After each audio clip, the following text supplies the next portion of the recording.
We talk about the yet to be confirmed, unconfirmed reports of US C-130 aircraft sightings or a sudden increase in drone activity over northern Nigeria. There is a verified international development Nigerians must understand today, January 7, 2026.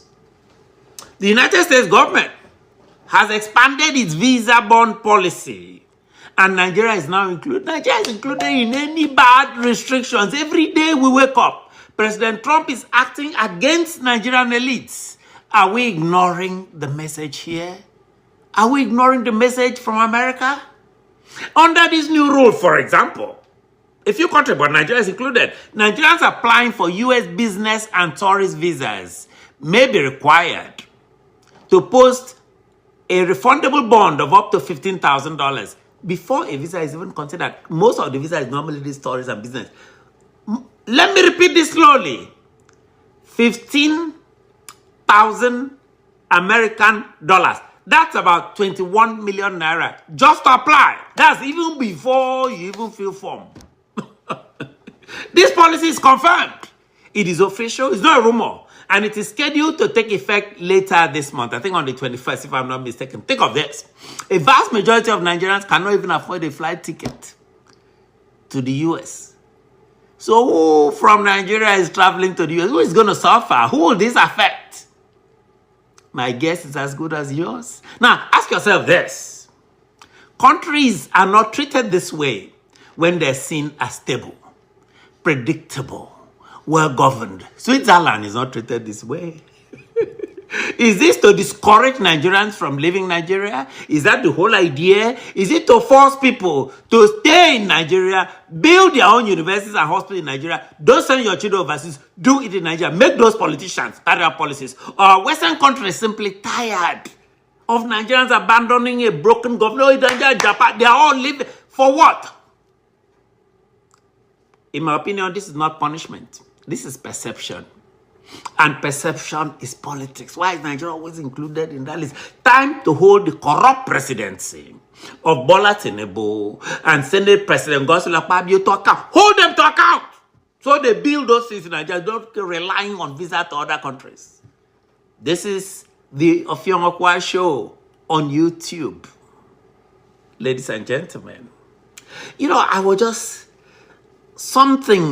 feeling this way. Something feels off when it comes to Nigeria. Very off, very odd.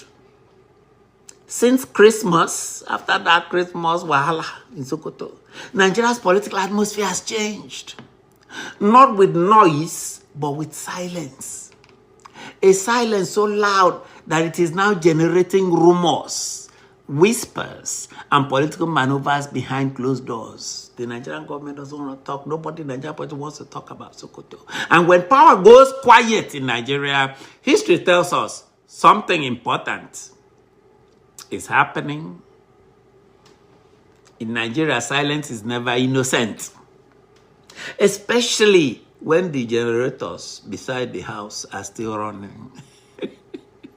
Tonight's episode is not an accusation. It is not a declaration of fact. It is an analysis of signals, perceptions, and political behavior. That's what I'm doing. I'm analyzing them. It's an opinion. It is my speculation, informed speculation. And I will say this clearly. But politics is not only about what is officially announced. It is also about what powerful people begin to prepare for, what Nigerian big men are privately preparing for. In Nigeria, rumors don't start from nowhere. They start from inside. Then the rest of us hear the echo. That's how the echo comes. And we can't ignore the echo. We can't. Let me tell you why this conversation is happening. Let me state this up front. There are circulating reports right now. And rumors. I state this clearly. Especially on social media and within political circles in Nigeria, that President Bola Ahmed Tinubu is ill or incapacitated abroad. You hear it all the time. That's not a big deal. I'm not stating this as a fact. As I said, people talk. They don't have evidence. There is no verified public confirmation of this. Aso Rock is not helping matters. Aso Rock is not telling us, is the president sick? Why is he traveling? They tell us a story, but he goes to hospitals, we hear. However, politics does not wait for hospital bulletins. Politics responds to vacuum, uncertainty, and risk. And right now, many insiders believe that the Nigerian system is quietly asking one question. What if? These are like discussions among insiders. What if power becomes unstable? What if succession must be managed?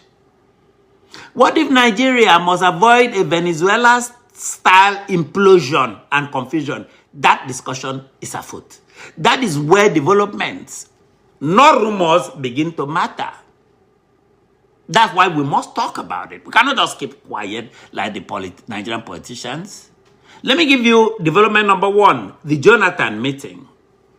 This is real. This is confirmed. It's not a rumor. Jonathan Goodluck meeting is not a rumor. The National Working Committee of the People's Democratic Party, PDP, held a high-level closed-door meeting with former Goodluck. Call it closed door. We've seen the pictures. We know the meeting held. Let me be very clear.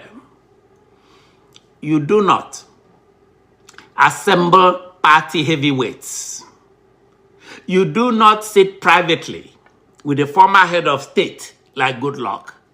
You do not start using words which the delegation used like rescue mission if politics is normal in the country.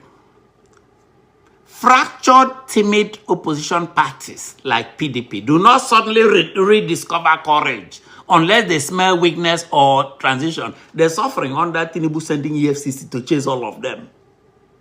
But this meeting does not prove that President Tinubu is incapacitated. It doesn't. We've already said that's a rumor. But it does tell us something important.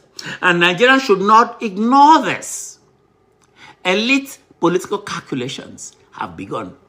2027 or no 2027, elite political calculations have already begun. There is a Nigerian proverb that captures this whole thing perfectly. It says, when a chicken is dancing in the open, something in the bush is beating the drum. When a chicken is dancing in the open, it's not dancing by itself, but something in the bush is beating the drum. In plain terms, political actors rarely move in isolation. They move when they believe certain conditions. It may be internal, it may be external, or it may be both, that those conditions are starting to shift. Some forces now appear emboldened, some forces in Nigeria, by uncertainty, international pressure, like the Trump Sokoto attacks against Christian genocide, and prolonged silence at the center to test the political waters. Is this the best approach? Is it constitutional? Is it wise? This is the discussion we're going to be having with time. By the way, those people that went to meet Goodluck, they want to bring the ineffective, scared, toothless, and weak Jonathan Goodluck back. That's a bad idea. No more, but Nigeria is not to do that. No more recycling. They just bring a weak man and come and put there, thinking it will maintain a system that is tanking already. Thinking it will make Americans happy. Security signals and the rumors which I talked about, I have from what Go said, we are just hearing this. So let us address these sensitive claims carefully and responsibly.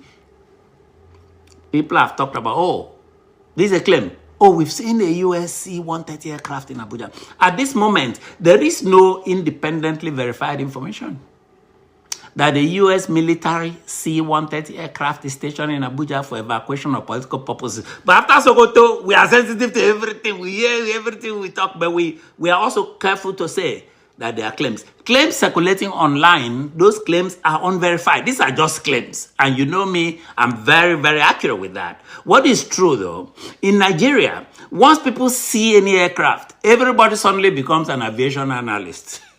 Especially if the Tomahawk missiles in Sokoto has happened. Even village WhatsApp groups start reading tail numbers of the, of the aircraft. So on this point, I say it's speculation only. There's no confirmation. I've said this a million times. Another claim that we've heard recently, a lot of talk. U.S. drones and surveillance activity. There are credible indications, though, of increased foreign intelligence and surveillance cooperation actually tied to counter-terrorism pressure on the Nigerian government. The U.S. is pressing the Nigerian government. So the fact that you have these drones that the U.S. work with Nigeria to find out what's going on is not new. That is not a cool signal. That is counter-terror wahala. But social media, of course, has exaggerated. We know what happens. It has exaggerated.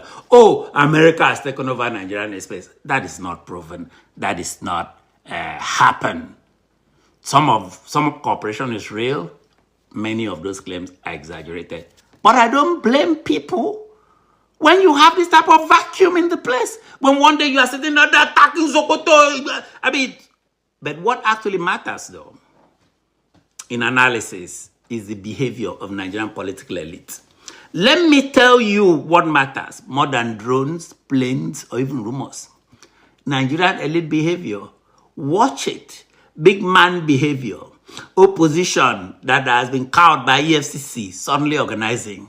Former leaders that people have forgotten about being consulted. Power blocks hedging. Silence replacing propaganda. These are classic pre-transition symptoms in fragile democracies like Nigeria. I lived in the former Soviet Union. I saw it live. It does not mean replacement is happening.